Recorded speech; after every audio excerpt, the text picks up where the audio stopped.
Buena parte del misterio de charlar con una persona es justamente ponerse en el lugar del otro. Te propongo que te imagines esta situación. 18, 19 años, te convocan por un seleccionado nacional y te llevan a jugar a Inglaterra. Una gira tremendamente dura. Adolescente, con un grupo de chicos muy jóvenes, te convertís a partir de ese momento ya en un rugby exitoso. Es una de las tantas partes memorables de la historia deportiva del Tano Marcelo Loffreda. Tano, ¿por qué el rugby? ¿Tenés alguna explicación? Siempre existe una explicación, ¿no? Pero tampoco se puede decir que sea casual. Yo no creo tanto en las casualidades, creo más en la causalidad. Pero por alguna razón fue, mi padre había jugado alguna vez en un liceo militar y finalmente yo quedé totalmente atrapado por el rugby, ¿no? Seguramente se dieron alguna combinación de personalidad, de carácter y de circunstancias que me llamaron mucho a ese deporte y finalmente sigo hasta el día de hoy totalmente vinculado. ¿Tenés un registro? ¿A qué edad empezaste? Y en ese momento era 9ª división, así Ajá. que yo tenía 10 años, una cosa así. ¿Y tenés algún registro de esos primeros años de qué es lo que realmente te cautivaba? Tengo la impresión de que muchas veces a esa edad, más que cautivarte el juego, te cautiva jugar y la gente con la que jugás. Sí, totalmente. Yo fundamentalmente lo que me divertía era jugar con los chicos, pero era como que también me daba la posibilidad de competir, ¿viste? Y en ese sentido yo siempre fui muy competitivo, desde bien tempranas, edades tempranas, así que también me daba la posibilidad de poder correr con la pelota, de marcar try, ¿viste? De superar a algún adversario y después también de pasarla. A pesar de que mucho no me caracterizaba por eso, después con el tiempo me fui adaptando. ¿Y por qué la ingeniería? Tal vez por influencia, mira, y sin saberlo, ¿no? Mi padre estudió algunos años de ingeniería, después cambió y se dedicó más a su trabajo, pero tuve la influencia de un tío mío que era arquitecto. Y a mí, por un lado, me gustaban los planos, me gustaba verlo, dibujar y todo eso, pero no era demasiado bueno con... fundamentalmente con la creatividad, por lo menos en ese momento, y dije, bueno, tengo que seguir algo que sea vinculado con la construcción, con los planos, y bueno, y naturalmente terminé en la ingeniería. ¿Crees? No quiero ponerme en sofisticado, ¿no? Pero ¿crees que en algún lugar coincide ese interés, ese entusiasmo por algo vinculado con la construcción al hecho de terminar siendo entrenador de un equipo, desarrollando algo más que conducir un equipo, ¿no? Desarrollando una idea, armar una idea que además terminó siendo súper exitosa?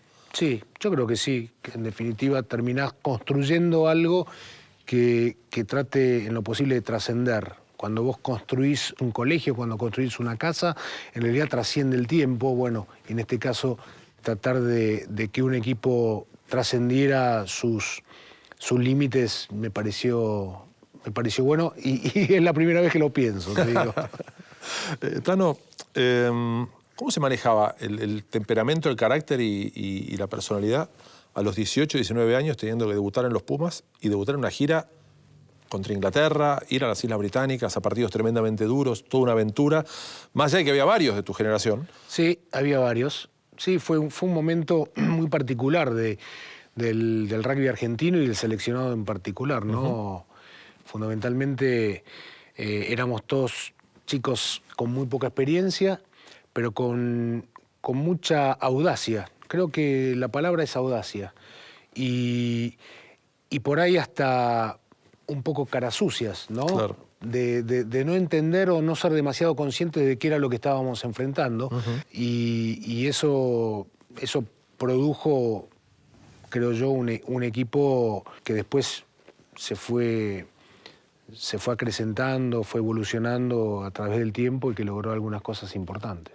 ¿Y recordás algo en lo personal? Si bien vos sos de los muchos hombres de rugby que evita la calificación individual y piensa todo el tiempo de ser una quinceava parte de un equipo y al servicio de un equipo, debes haber tenido tu proceso íntimo, más allá de esta cosa casi inconsciente de ir a encarar una gira así, en cuanto al cosquilleo de un debut, a recibir tu primera camiseta oficial de los Pumas, tu primera corbata. Sí, para mí esos momentos eran eran muy personales, muy particulares y muy desafiantes, sobre todo.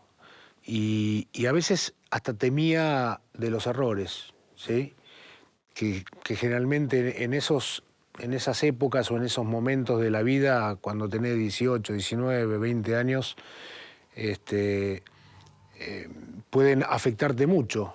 Pero no era cuando entraba a jugar. Por ahí era en lo previo, pero después cuando entraba a jugar era como que me desinhibía y cuando aparecía algún vestigio de temor, bueno, ahí era cuando agarraba las pelotas y iba para adelante.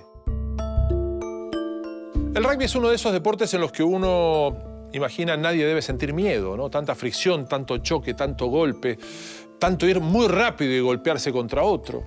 Llama la atención, sin embargo, que el Tano Loffreda nos desmienta y nos diga que claramente en el rugby también hay temores y de los más variados.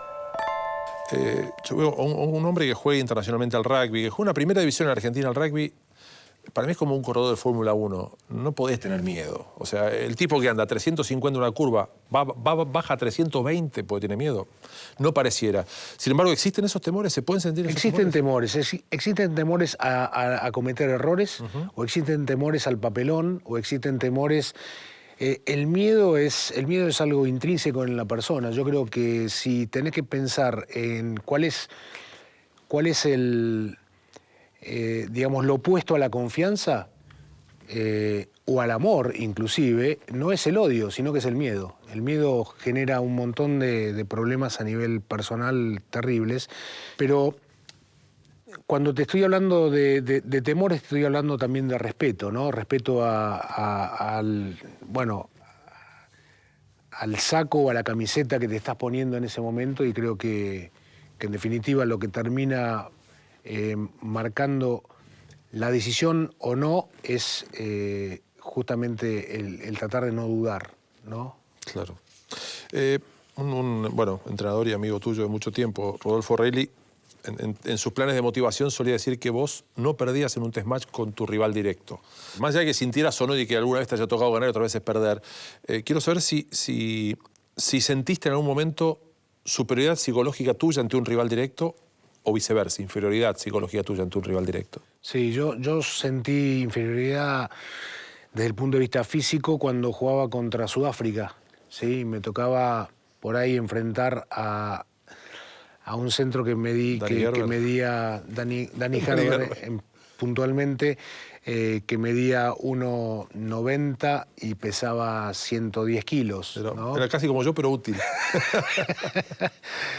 No, era impresionante. Pero ese temor, en definitiva, o ese miedo, que en ese momento escénico que me producía, la reacción que yo tenía era justamente la de tratar de huir hacia adelante. O sea, que lo tacleaba con la pelota, sin la pelota. Después pasaba lo que pasara, pero es una buena reflexión que se puede trasladar o se puede traspolar a cualquier otra actividad, ¿no? Entras en acción y muchas veces no sabes cuál es el propósito. Bueno, pero por lo menos te pusiste en acción y no dudás, y no te quedás, y no te paralizás, que eso es lo peor. Claro. Si en este momento yo te imaginara a vos en una situación de violencia física, no existiría esa posibilidad. Sin embargo, esto pasa con muchos jugadores de rugby, a los cuales en el momento de un impacto fuerte, de un choque fuerte, de una situación de juego determinada, se terminan agrediendo, se terminan golpeando. ¿Encontraste alguna explicación para eso? ¿Que gente no necesariamente violenta en el contexto del juego puede llegar a hacerlo? Sí, porque afloran las sensaciones más primitivas, si querés. El rugby, el juego de contacto, te lleva a eso. Lo que pasa es que requiere de una enorme ejercitación desde lo personal, principalmente, pero muchas veces generado por la conducción para que puedas controlar esas cuestiones. Cuidado, el control no es tan bueno en algunos otros ámbitos, o el control excesivo tampoco es bueno. Muchas veces es bueno confiar en la intuición de uno mismo, ¿no? Pero hay ciertas cuestiones que tienen que ver con lo reglamentario, claro, que son importantes para llevar el control de tus actos, sí, ¿no? Y también con lo filosófico, porque en algún momento hay que considerar que el uso de la fuerza en el rugby puede ser hasta similar a un arte marcial. O sea, usarlo hasta un determinado lugar y en un determinado contexto, ¿no? Totalmente. Yo soy, o sea, cuidado, yo no puedo decir, no soy quien para tirar la primera piedra, porque yo cuando jugaba El rey de la pereza. Muchas veces he tenido reacciones muy intempestivas, ¿no? Sí. Y agresivas, pero siempre respondiendo a algún Una coyuntura, ¿no? A un momento específico. Alguna coyuntura, pero fundamentalmente a una cuestión que no correspondía por parte del rival, entonces yo reaccionaba ante eso. No debería haberlo hecho, pero bueno, así fue. Y ahora yo no puedo aceptar que un jugador, o por lo menos no puedo aceptar, por supuesto que puedo aceptar porque cada uno es libre de hacer lo que quiera, pero yo no puedo permitir que un jugador responda intempestivamente, sobre todo en este momento del juego, que hay tanta, por un lado, responsabilidad por parte de los jugadores y también tanto control por parte de los jueces de touch, de los referees o de los árbitros, inclusive de la gente que está en una tribuna y pudiendo actuar de oficio, ¿no? Sí, digamos que la deslealtad física en el rugby implica varias cosas. Una violación al reglamento, una violación al espíritu del juego en sí. Totalmente. Y una infracción grave respecto a tus propios compañeros, digamos. Estás dañando al equipo, básicamente. Estás dañando al equipo y no solamente a vos mismo, tal cual. Tano, ¿por qué el retiro como jugador? Y porque ya era hora. Creo que era hora. Así como también fue hora cuando renuncié a los Pumas, después del Mundial 2007, es como que llegan momentos, ¿viste? No fue una decisión terminante y final y digamos, abrupta, la de dejar de jugar. Fue algo que se fue llevando a lo largo del tiempo, los últimos 2 o 3 años, yo ya lo venía masticando o elaborando y finalmente vi que estaba fuera de onda, ¿no? Y lo mismo me pasó cuando entrené. Cuando entrené a los Pumas, después de esos 8 años, dije, bueno, me parece que los jugadores tienen que escuchar otra voz. Era hora de hacerlo y creo que uno no tiene que mantenerse en un determinado lugar solamente por el hecho de querer tener un determinado estatus o un determinado poder o una determinada posición que le dé ciertos privilegios. Más allá de que no sé qué privilegio me daba, pero bueno, pero el hecho de ser o entrenador de los Pumas o jugador de la primera del SIC o jugador de los Pumas podía darme alguna cosa a cambio. Liderar un equipo es algo bastante difícil de resolver y de descifrar. No siempre el líder es el mejor jugador. A veces no siempre el líder es el capitán.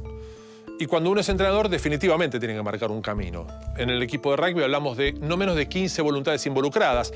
En general son muchas más porque se toman en cuenta aquellos que están fuera de la cancha. Y hay que poner delante de ellos un objetivo que sea nítido, transparente.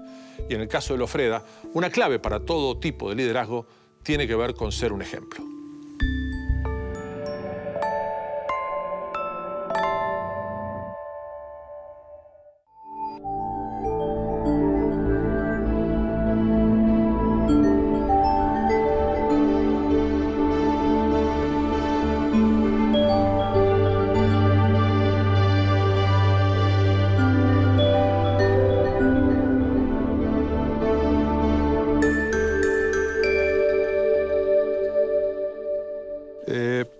Hay un ejercicio de liderazgo que vos hiciste desde mucho antes de dirigir un equipo y de ser capitán inclusive, ¿no?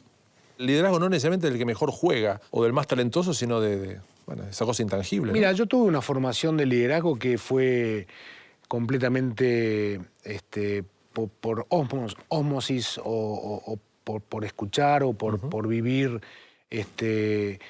lo que significaba estar desde otro lado.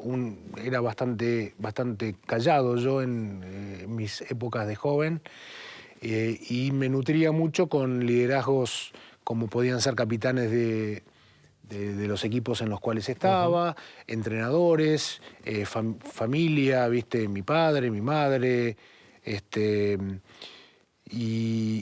y bueno, a partir de ahí empecé a formarme. No es que hice un curso de liderazgo. Después fui cambiando y fundamentalmente, ¿sabes qué? El hecho de entender a las personas que eran integrantes del equipo. ¿Cuál es la mejor manera de tocar una tecla adecuada? ¿Sí? Es conocerlos. Claro.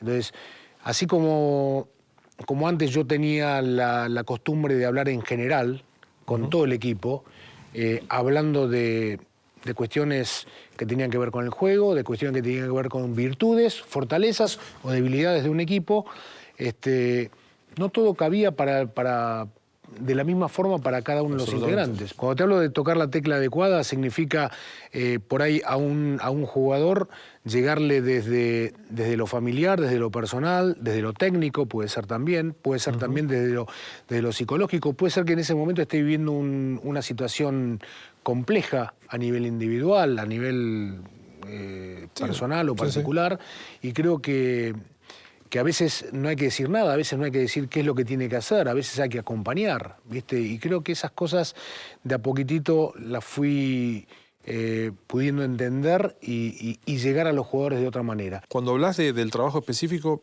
automáticamente pienso después en la arenga. ¿Crees en la arenga como un factor de influencia en un equipo de rugby? Puede influenciar, pero no tanto. Creo que fundamentalmente lo que uno puede hacer es ayudar a la automotivación. O sea, una persona tiene un determinado tono y uno tiene que tratar de lograr llegar a ese tono, ¿no es cierto? Y muchas veces vos vas a despertar la automotivación dando con las palabras adecuadas, dando con la música adecuada, dando con las imágenes adecuadas.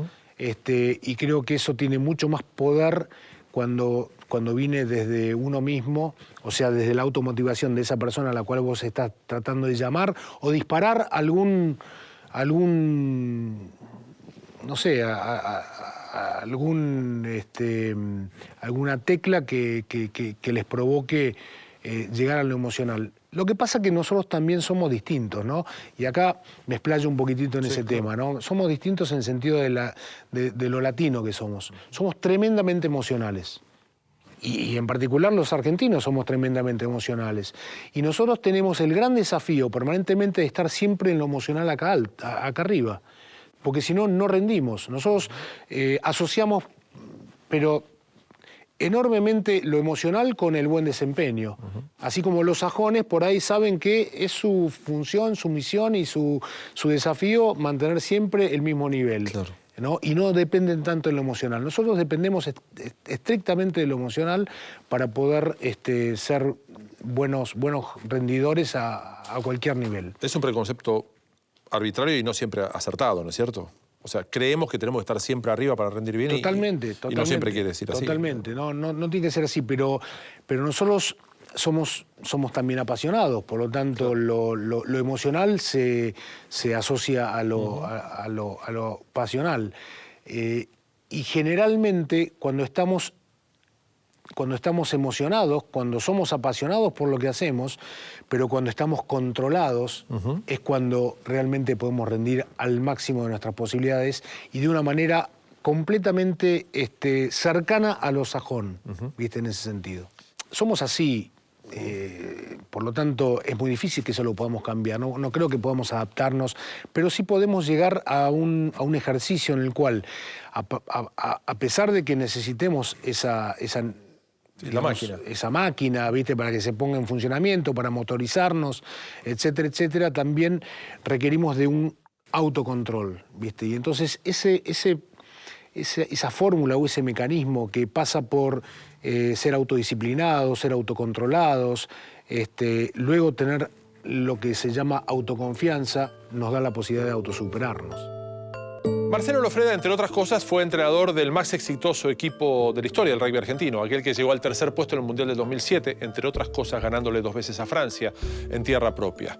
El Mundial termina siendo una gran noticia, un gran mojón en la carrera del Tano Lofreda, que tuvo al Mundial, pero como jugador, a su gran frustración. 87, 91 y 95. 3 mundiales que soñó jugar y no pudo. Yo calculo que... No sé, ¿alguna vez te sentiste peor como hombre de rugby que cuando no pudiste jugar el Mundial 87? Sí, me sentí mal. La verdad que me sentí mal por cuestiones de que pensaba que no correspondía. No correspondía pensé que era injusto, pero sí, hubo un momento de mucha tristeza, en ese momento, de mucha tristeza fundamentalmente. Quizás era, no nos vamos a meter profundamente en el tema porque pasó mucho tiempo, pero quizás también tenía que ver con sentir que por ahí era un problema más de portación de camiseta que de cómo jugabas al rugby. Puede ser. Sí, puede ser. Puede ser. En un momento en el cual el rugby argentino tenía divisiones. Sí, fue 87, después fue 91 y después fue 95, claro, porque en las tres oportunidades, y sobre todo en el 91 y en el 95, yo en los años anteriores había sido capitán de los Pumas, lo cual todavía era más doloroso. Pero bueno, en su momento me tocó vivirlo y creo que eso me dio el aprendizaje, fundamentalmente el aprendizaje para poder después llevarlo adelante cuando tuviera otro tipo de adversidades, como fue cuando tuve que entrenar o cuando tuve cuestiones familiares también, ¿no? Claro, yo me repetía en el 87 especialmente porque cuando hablás vos de superarte, muy poco tiempo después de ese Mundial, vos volvés a los Pumas. Exacto. Es más, vos volvés a darte un gusto enorme como es empatarle a Australia con tu club. Exactamente. Poco tiempo después. O sea, está claro que lo cíclico está claro que existe y que no hay que dejarse caer, en definitiva. Totalmente.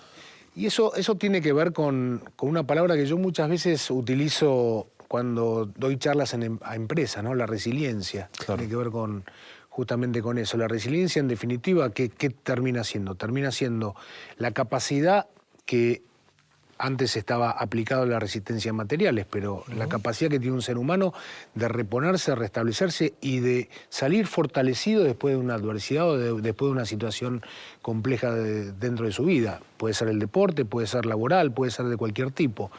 Así que puedo decir que he tratado de practicar la resiliencia y la he tratado de transmitir también. Y creo que en gran medida, en un determinado momento y a un determinado grupo de personas y de jugadores, lo hemos podido hacer como una convivencia, ¿no? A la resiliencia que fue desde el 2004 al 2007. ¿Qué aspecto de tu personalidad crees que influye especialmente o que influyó especialmente a la hora de ser capitán de un equipo, a la hora de ser un técnico exitoso, de un entrenador exitoso?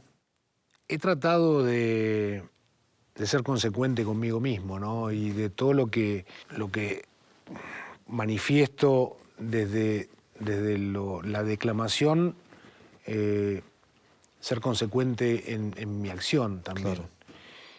Y creo que un líder más trabaja no por lo que dice, sino por lo que hace. Creo que he tratado en lo posible de ser ejemplo, porque más allá de lo táctico, de lo técnico, uno cuando tiene posiciones de liderazgo, me parece que fundamentalmente se lo empieza a conocer en los momentos de adversidad, claro, ¿no? Y he tratado de ser, en esos momentos de adversidad, de ser firme, de ser optimista, de ser fuerte mentalmente y de no desesperar, ¿no? Fundamentalmente creo que es eso. Hay una postal, una imagen clara que seguramente vos tenés en la mente cuando te hablo de los Pumas y tiene que ver con el seleccionado argentino cantando el himno en la previa, el tramo del "O juremos con gloria morir", muchos grandulones con lágrimas en los ojos y en las mejillas, y todo esto que tiene que ver con la máquina que se da un equipo que después termina dando todo lo que tiene a su alcance. ¿Qué implicará cada uno de esos momentos? ¿Es individual, es colectivo? ¿Cómo lo explica el Tano Loffreda? Me imagino la arenga como algo más íntimo de un plantel. En el caso de los Pumas hay un símbolo que se ha desparramado por todos lados, que es el famoso tema del himno. Se ha desparramado en otros países, se ha desparramado en otros deportes. Soy de la idea de que es muy específico de cada uno, pero quiero saber desde adentro cómo lo has vivido vos y si hay una explicación para darle a ese momento, si es efectivamente un momento muy intenso. Es un momento muy intenso, no solamente por el hecho de cantar el himno, que por supuesto es enormemente representativo, sí, sino que también tiene que ver con que en ese preciso instante confluye toda esa emoción que uno ha ido cargando en los tiempos previos. Generalmente nosotros hacemos mucho hincapié en el hecho de representar no solamente a nuestra patria y nuestra bandera, Sí. sino que también vamos a lo más cercano, ¿no? Que es nuestro club, que es nuestra familia, y que en definitiva terminamos siendo una parte de ellos, ¿no? Entonces nos sentimos muy parte de un todo, pero que finalmente termina siendo el equipo. Claro. Y creo que ese es el momento de convergencia, como te decía antes, de todos esos pensamientos, y bueno, y ante esa alta emotividad muy difícilmente podemos reprimir nuestros sentimientos, ¿no? Claro, lo que impresiona desde afuera es que ves el paneo de la cámara y pareciera ser una persona, pareciera ser los 15 con el mismo sentimiento, exactamente con el mismo sentimiento. Y sin embargo, calculo que cada uno estará pensando en lo suyo en ese momento. Totalmente, totalmente. Yo no tengo duda de que cada uno de los que está cantando el himno en ese momento está pensando en su mujer, en sus hijos, en su novia, en los amigos de su club, en su propio club. Creo que todos están paneando en ese momento rápidamente por su mente esas cosas, y todo eso tiene que confluir en una energía positiva para poder lograr lo que viene de delante, ¿no? ¿No es probable que el concepto de pertenencia que genera el rugby, el jugador de rugby respecto a su club, que casi no se transfiere? Es muy difícil ver casos de jugadores que pasen de un club a otro, o que hayan jugado en más de un club en su vida. ¿Es probable que esa cuestión de pertenencia tenga una enorme influencia y se derrame mucho en la leyenda Puma, en el crecimiento de los Pumas, en el rendimiento de los Pumas? Sí, totalmente. Creo que ese sentido de pertenencia es, inclusive también es hasta lógico, porque si no fuera gracias a tu club, vos no estarías allí, ¿no? Sí. Entonces, de alguna manera, creo yo que es hasta un sentido de agradecimiento el hecho de pensar en que ese sentido de pertenencia que tenés con tu club te hace partícipe de poder llegar a esa situación, que es la de poder integrar un seleccionado nacional. El rugby argentino no es el más poderoso del mundo, está entre los 8, 9, 10 mejores equipos según la circunstancia, aunque haya podido estar tercero en un mundial hace poco tiempo, y se sabe en general que australianos, neozelandeses y sudafricanos, a veces también los ingleses, nos ganan más seguido de lo que nosotros los vencemos a ellos. Las razones pueden pasar por varios rincones, sin embargo el gran misterio está en descifrar por qué, siendo inferiores, de tanto en tanto los terminamos acomodando. ¿Será una cuestión anímica?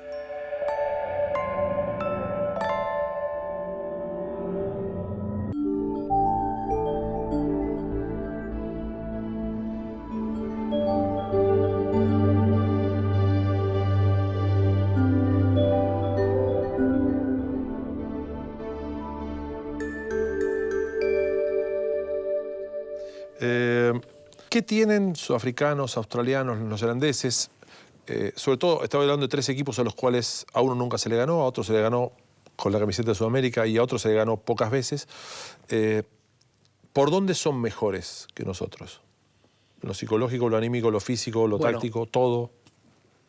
Vamos a ponerlos a todos en una bolsa. Lo que pasa es que cada uno tiene distintas características, sí, ¿no? Pero por un lado yo creo que sacando tal vez Australia, Nueva Zelanda y Sudáfrica tienen, en primer lugar, tienen mucha más historia que nosotros. Son sajones y creo que que esa historia les permite a ellos poder contar con cierto capital que se extienda a lo largo del tiempo y que les ha dado la posibilidad de poder tener más tiempo de preparación. Han tenido mayor cantidad de años en el profesionalismo y aparte han tenido los recursos para poder hacerlo. Nosotros a veces, vos fíjate lo interesante que es esto, ¿no? Y que no tenemos ni la historia, no tenemos ni los recursos económicos, no tenemos ni la cantidad de jugadores que ellos tienen, y igualmente podemos equipararlos, podemos equilibrarlos por lo emocional. O sea, Muchas veces nosotros decimos, bueno, no somos demasiado emocionales. Sí, somos emocionales, pero ¿en qué está el error de ser emocionales?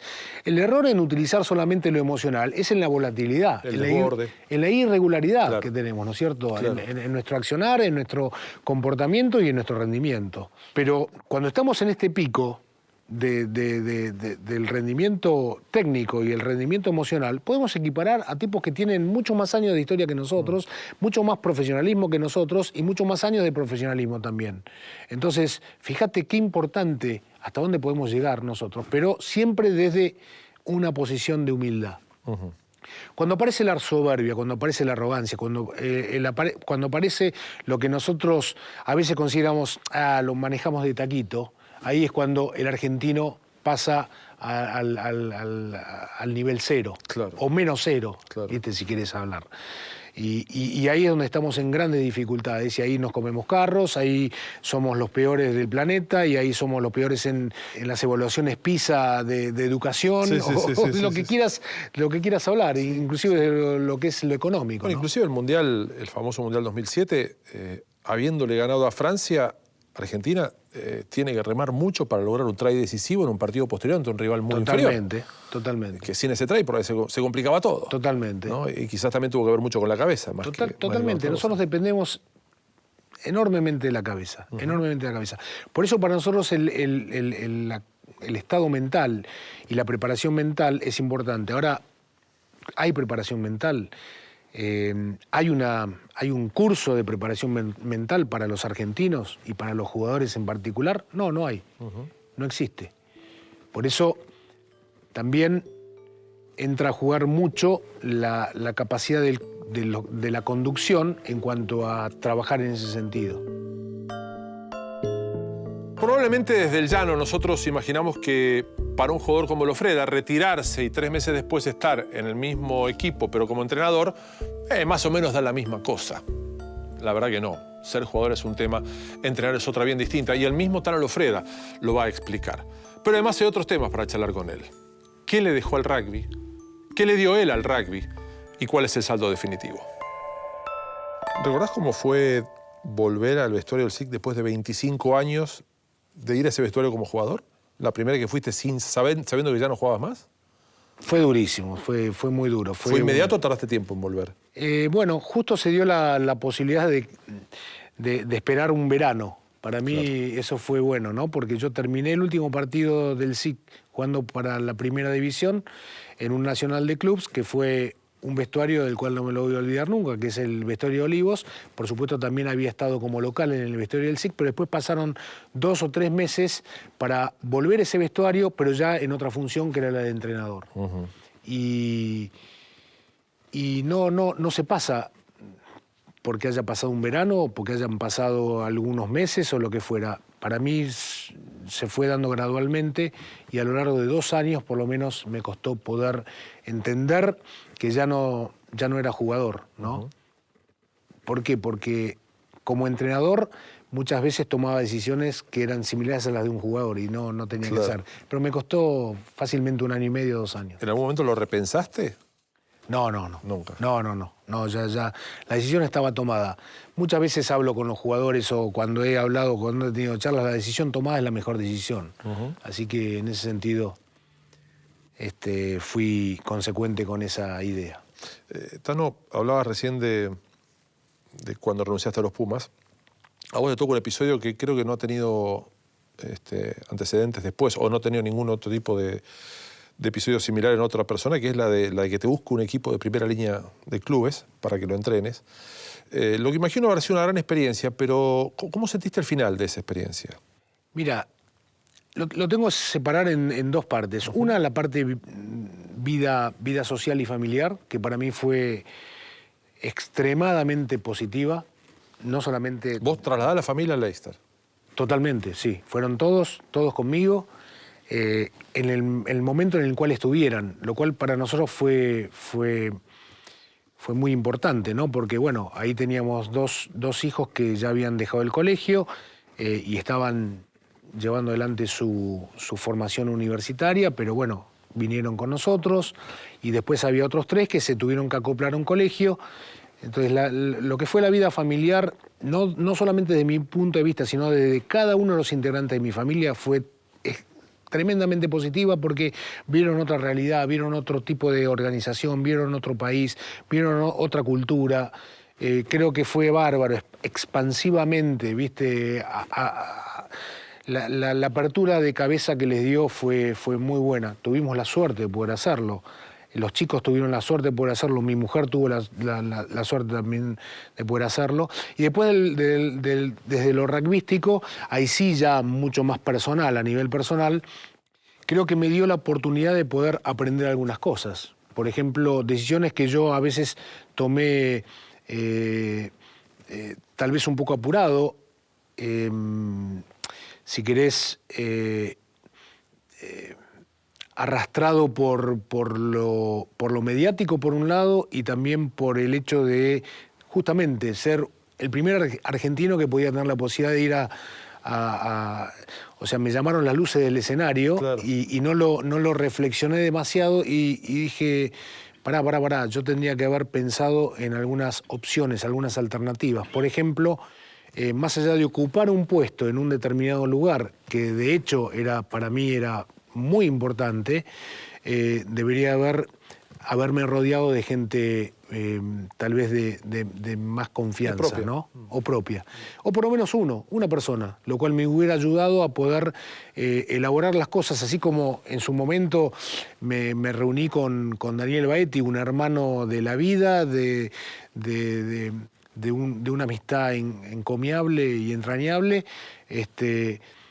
Yo con Daniel compartí absolutamente todo con los Pumas. Bueno, después no tenía la posibilidad de hacerlo allá en Leicester y bueno, y eso me dio un enorme aprendizaje, ¿no? Uh-huh. Lo veo desde ese lado, más allá del hecho de que tendría que haber mantenido la posibilidad de poder estar en ese lugar, pero yo finalmente terminé fijando las condiciones. Dije, claro, bueno, yo quiero que salga este y este, si no, es preferible que yo no siga. Uh-huh. Pero creo que en ese sentido también fue positivo porque uno tiene que estar agradecido de todo lo que le pasa. ¿Por qué somos así? ¿Por qué nacimos así? ¿Por qué tenemos este cuerpo? ¿Por qué tenemos estas capacidades? Bueno, todo esto es un regalo, en definitiva, uh-huh, y tenemos que ser agradecidos. Y el agradecimiento lo que genera es la oportunidad. Y esa oportunidad a veces uno no la aprovecha. Y más allá de que la oportunidad sea positiva o negativa, creo que finalmente terminás aprendiendo. Y de lo negativo siempre vas a sacar un aprendizaje. Por ahí en ese momento no es el momento en el cual uno lo puede apreciar, uh-huh, pero con el tiempo sí lo aprecia. Y bueno, en definitiva es lo que estoy haciendo ahora. Absolutamente. Ahora, ¿repetirías aquella experiencia, Tano? Sí, totalmente. Uh-huh. Sí, totalmente. Con otra cabeza y con otras formas y con otra preparación. Claro. Lo haría, pero bueno, acá se desmembraría la familia, por eso habría que analizar esas cosas, ¿no? Sí. ¿Cómo manejaste después del 2007 convertirte en una cabeza visible, en una persona pública visible, siendo que sos un cultor del laburo en equipo y de la cosa integral, ¿no es cierto? Casi de ese monstruo una sola cabeza, que a veces es un equipo de rugby. No, a veces me ha tocado, a veces no, muchas veces me ha tocado dar una charla, sí, o recibir un premio. Y yo siempre he hecho referencia a que esto no es una cuestión individual, ni mucho menos. Yo no estaría ni en ese lugar, ni dando una charla, ni recibiendo un premio, ni si no hubiera sido por el resto del equipo del cual yo formé parte. Porque uh-huh, más allá de que también fui entrenador o fui colaborador, como me gusta decirlo, somos también parte del equipo. Si nosotros no fuéramos parte del equipo, tendríamos responsabilidad sobre lo que ocurra, sobre el desempeño del uh-huh, equipo, pero no tendríamos compromiso, y creo que eso es mucho más profundo. ¿Qué sentís que le diste al rugby? No, yo no le di nada al rugby. Yo creo que he recibido un montón del rugby. Uh-huh. Yo he aportado desde mi lado un pequeñísimo grano de arena. He tratado de ser consecuente con lo que pensaba, de llevar a cada lado donde estuve esos famosos valores del rugby, pero desde la acción y no desde la declamación. Y después he recibido un montón. He recibido mayor energía, mayor optimismo, mayor posibilidades de ser una mejor persona. Creo que gracias al rugby he podido avanzar en eso y me ha dado, también creo que me ha dado un poco más de, no está bien que lo diga, pero de humildad, ¿no? De ser una persona un poco más humilde, más comprensiva y más abierta también, ¿no? Así como vos me hablaste de la ingeniería. La ingeniería, por un lado, me ha dado muy buenas cosas, pero por otro lado me ha cerrado algunos caminos, porque me ha dado ciertas estructuras. Claro. Bueno, me ha permitido el rugby poder abrir esas estructuras a ser una persona más amplia, por lo menos un poco más amplia de lo que era antes. ¿Sentís que por ahí el rugby te dio la chance de que mucha gente se sienta orgullosa de vos? Gente que te formó, gente que te conoció, gente que no te llevó a ver. No lo quiero pensar así. Si así fue, bueno, bienvenido sea y realmente muy alegre y muy satisfecho de que así haya ocurrido, pero estar al servicio, creo que esa es la vocación que yo trato de llevar adelante. ¿Y sentís que te sacó algo el rugby? ¿Que te privó de algo? A veces me ha sacado, sí, a veces me ha sacado, pero me ha dado por todos lados. Ha sido como vaso comunicante, ¿no? Me ha sacado tiempo para por ahí dedicarle a mis hijos cuando eran más chicos, y en eso tengo que agradecerle a mi mujer, que ha reemplazado, ¿viste? esa falencia o ese faltante. Pero después fue todo capital recibido y sumado a mi persona. Muchas gracias. Un placer. Gracias a vos.